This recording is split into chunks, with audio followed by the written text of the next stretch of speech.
Hello everyone, welcome back to our channel. So తెలంగాణలో ఈ రోజు నుంచి అప్లికేషన్ ప్రాసెస్ అనేది స్టార్ట్ అయింది. దేనికి సంబంధించి? కన్వేర్ కోటాకు సంబంధించి. సో ఈ పర్టికులర్ వీడియోలో కన్వేర్ కోటాకు సంబంధించిన అప్లికేషన్ ప్రాసెస్ అనేది మీ మొబైల్లో మీరు ఎలా చేయొచ్చు అండ్ ఫీ పేమెంట్ ఎలా చేయొచ్చు అండ్ డాక్యుమెంట్ ఎలా అప్లోడ్ చేయాలనేది స్టెప్ బై స్టెప్ చెప్తాను. స్కిప్ చేయకుండా చివరి దాకా చూడండి, సో దట్ మీరు ఏ మిస్టేక్స్ చేయకుండా మీరు కౌన్సిలింగ్కి రిజిస్ట్రేషన్ చేసుకోవచ్చు. చాలా సింపుల్ స్టెప్స్లో ఉంటుంది. ఆ సింపుల్ స్టెప్స్ ఏంటి?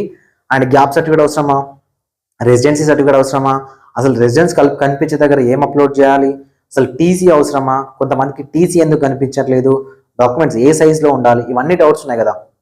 మీ డౌట్స్ అన్నీ కూడా క్లారిఫై అవుతాయి. వీడియోని లైక్ చేయండి, చూసి వెళ్ళిపోవడం కాదు. మీరు ఇచ్చే ఒక చిన్న లైక్ వల్ల నా వీడియోస్ మీకు నచ్చిన లేదా అర్థమవుతుంది. సో మీలో ఎవరైనా ఇంకా సార్ మేము అప్లికేషన్ చేయలేకపోతున్నాము, మాకు డీటెయిల్స్ అర్థం అవ్వట్లేదు, మేము మెంటర్షిప్లో జాయిన్ అవుతాం అనుకుంటే 7893947228 నెంబర్ని మీరు కాంటాక్ట్ అవ్వచ్చు.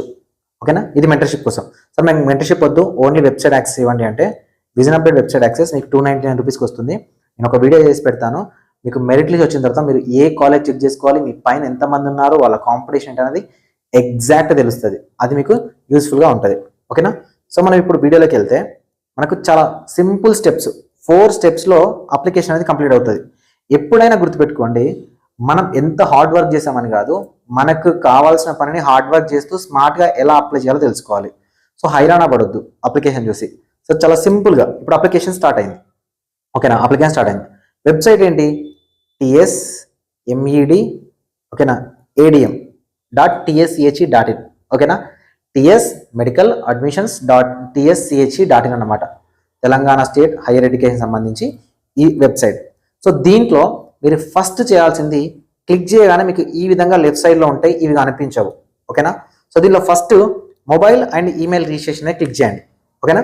Mobile and email registration click చేయగానే సో ఇక్కడ మీరు నీట్ టూల్ నెంబర్ అడుగుతుంది, ర్యాంక్ అడుగుతుంది, డేట్ ఆఫ్ బర్త్ అడుగుతుంది, మొబైల్ నెంబర్ అడుగుతుంది.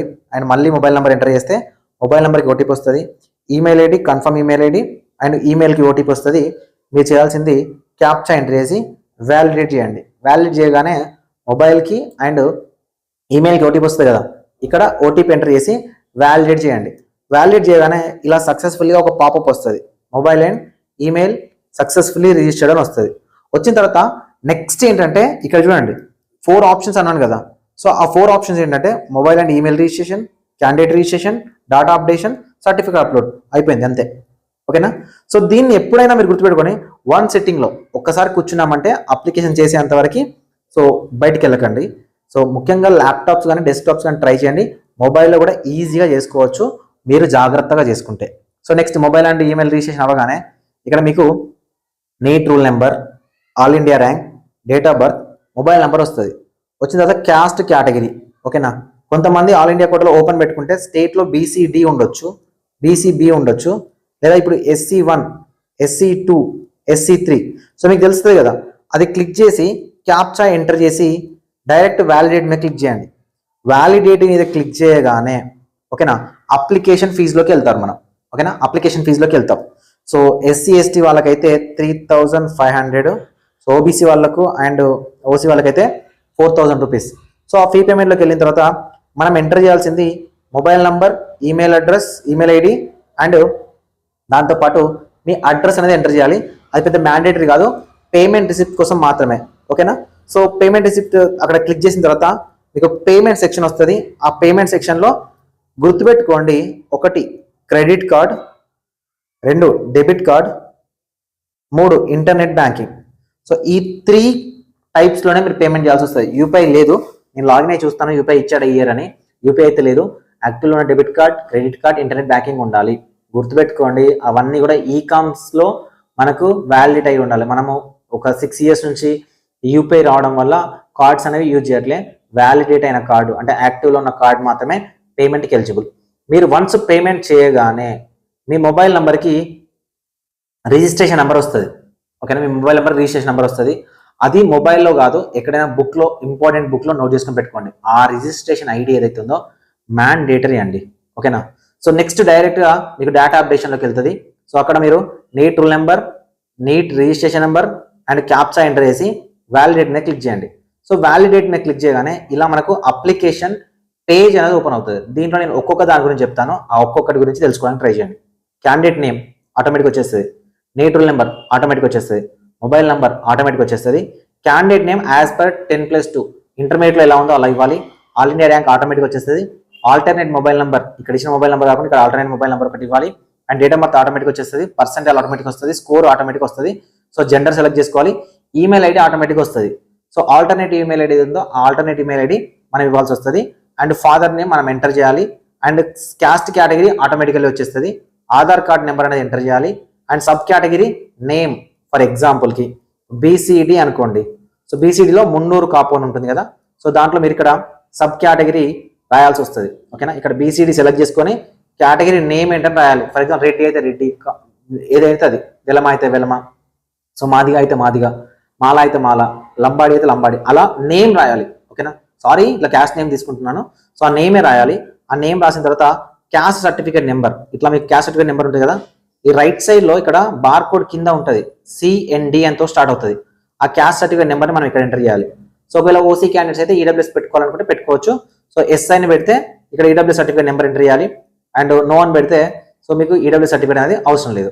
ఓకేనా, next parental income above 2 lakhs అని పెడితే ఇన్కమ్ సర్టిఫికేట్ అనేది మీకు రిఫ్లెక్ట్ అవ్వదు అప్లోడ్లో. బిలో 2 lakhs అని పెట్టారనుకోండి ఇన్కమ్ సర్టిఫికేట్ అనేది అప్లోడ్ చేయాల్సి వస్తుంది. సో బిలో 2 lakhs పెట్టిన వాళ్ళకి ఇన్కమ్ సర్టిఫికేట్ నెంబర్ ఇవ్వాలి. సేమ్ దానికి కూడా రైట్ సైడ్ లో బార్ కోడ్ కింద ఉంటుంది. ఓకేనా, నెక్స్ట్ ఈ ఇంటర్ బోర్డ్ గురించి మాట్లాడుకుందాము. నెక్స్ట్ వచ్చేసరికి లోకల్ ఏరియా తెలంగాణ ఇచ్చేసేయండి డైరెక్ట్. ఓకేనా, మైనారిటీ స్టేటస్ నన్ను పెట్టేసేయండి. Physically handicapped no, NCC no, CAP no, PMC ఉంటే పిఎంసీ నో, ఆంగ్లో ఇండియన్ అంటే ఆంగ్లో ఇండియన్ నో, సింగరేణి అంటే సింగరేణి.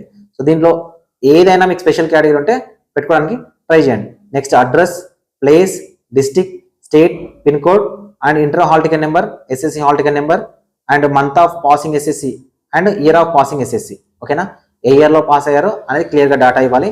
సో నెక్స్ట్ ఇచ్చిన తర్వాత ఓకేనా, నెక్స్ట్ ఇచ్చిన తర్వాత ఇక్కడ మీకు లోకల్ ఏరియా అనేది ఈ ఇయర్ మారి ఉంటుంది చూడండి, ఇంకొకటి అడిషనల్గా యాడ్ అవుతుంది. ఆ అడిషనల్గా యాడ్ అయ్యేది 150 జియో ప్రకారం ఉంటుంది అనమాట.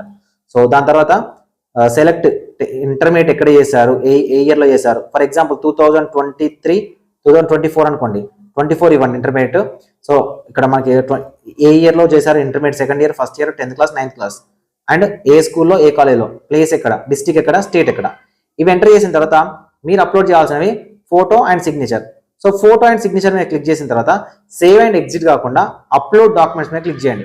అప్లోడ్ డాక్యుమెంట్ మీద క్లిక్ చేయగానే సో ఒకవేళ మీరు సేవ్ అండ్ ఎగ్జిట్ మీద క్లిక్ చేస్తేనేమో మళ్ళీ రిజిస్ట్రేషన్ నెంబర్తో లాగిన్ అవ్వాల్సి వస్తుంది. లేదు అనుకుంటే బై డిఫాల్ట్గా మీకు ఇక్కడ ఇలా ఓపెన్ అవుతుంది నెక్స్ట్ పేజ్.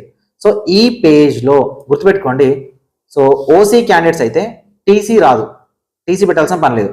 రిమైనింగ్ అన్ని క్యాస్ట్ వాళ్ళకి టీసీ వస్తుంది. ఓకేనా, సో ఓసీ కానీ, ఓబీసీ కానీ, బీసీఏ కానీ, బీ కానీ, సి కానీ, డి కానీ వాళ్ళకు ఓసీ వస్తుంది. నెక్స్ట్ ఎస్సీ ఎస్టీ వాళ్ళకి కానీ ఓసీ వస్తుంది. ఎవరైతే ఓసీ క్యాండిడేట్స్ ఉంటారో వాళ్ళకు టీసీ అనేది రాదు, మిగతా వాళ్ళందరికీ వస్తుంది. ఫర్ ఎగ్జాంపుల్ నేను ఇన్కమ్ అనేది బిలో 2 lakhs పెట్టాను అనుకోండి, ఇన్కమ్ కనిపించదు. అబౌట్ 2 lakhs పెడితే కనిపించదు. బిలో 2 lakhs పెట్టారు అనుకోండి, ఇన్కమ్ సర్టిఫికేట్ పెట్టాలి. అయితే అందరికీ కూడా రెసిడెన్స్ సర్టిఫికేట్ అనేది ఎనేబుల్ అయి ఉంటుంది, దాన్ని అప్లోడ్ చేయాల్సిన పని లేదు. అది మ్యాండేటరీ డాక్యుమెంట్ కాదు. ఓకేనా, స్టార్ మార్క్స్ ఏవైతే ఉన్నాయో అవి మాత్రమే మ్యాండేటరీ డాక్యుమెంట్స్. ఓకేనా, సో ఇది స్టార్ మార్క్ లేదు, రెసిడెన్స్ సర్టిఫికేట్ అవసరం లేదు. సో ఆధార్ కార్డు పెట్టొచ్చు. ఓకేనా, ఇంటర్మీడియట్ మెమో పెట్టొచ్చు, 10th క్లాస్ మెమో పెట్టొచ్చు. సో దాంతోపాటు 1 to 10th class study certificates, intermediate study certificates ఇవన్నీ పెట్టండి. ఇవన్నీ పెట్టి ఓకేనా, సేవ్ అండ్ ప్రింట్ కూడా అవసరం లేదు, లేదంటే ప్రింట్ అప్లికేషన్. ఓకేనా, సేవ్ అండ్ ప్రింట్ మీద క్లిక్ చేయండి. ఓకేనా, సేవ్ అండ్ ప్రింట్ మీద క్లిక్ చేసినట్లయితే ఆటోమేటిక్గా మీ అప్లికేషన్ సబ్మిట్ అవుతుంది. ఓకే, పైన వస్తుంది పాపప్ అప్లికేషన్ సబ్మిటెడ్ అని వస్తుంది. ఇలా మీకు కనిపిస్తుంది మీ అప్లికేషన్. ఇలా మీకు అవుట్పుట్ ఫామ్ వచ్చింది అంటే మీ అప్లికేషన్ సక్సెస్ అయినట్టు. ఇంకా మీరు దేని గురించి టెన్షన్ పడాల్సిన పని లేదు. ఇక్కడ ఎక్కడైనా గ్యాప్ అడిగిందా? ఓకేనా, రెసిడెన్స్ అందరికీ అసలు 9th, 10th, 11th, 12th ఉన్న వాళ్ళకి రెసిడెన్స్ అవసరం లేదు. రెసిడెన్స్ ఎవరి కోసం సార్ అంటే తెలంగాణలో ఉంటూ రెగ్యులర్ స్టడీ కాకుండా ప్రైవేట్ స్టడీ చేసిన వాళ్ళకు రెసిడెన్స్ కావాలి. కానీ మీరు అందరూ రెగ్యులర్ స్టడీ కాదు కదా, రెగ్యులర్ స్టడీ కదా, ప్రైవేట్ స్టడీ కాదు కదా, మీకు రెసిడెన్స్ అవసరం లేదు. గ్యాప్ అనేది అసలే అవసరం లేదు. గ్యాప్ సర్టిఫికేట్ అనేది కాలేజ్లో సబ్మిట్ చేసేటప్పుడు మాత్రమే. ఓకే, ఇది complete video, step by step explanation. So ఎక్కడైనా మీరు మిస్టేక్స్ చేయకుండా చూడండి. నెక్స్ట్ వీడియోలో ఆల్ ఇండియా కోటా గురించి మాట్లాడుకుందాం. Thank you.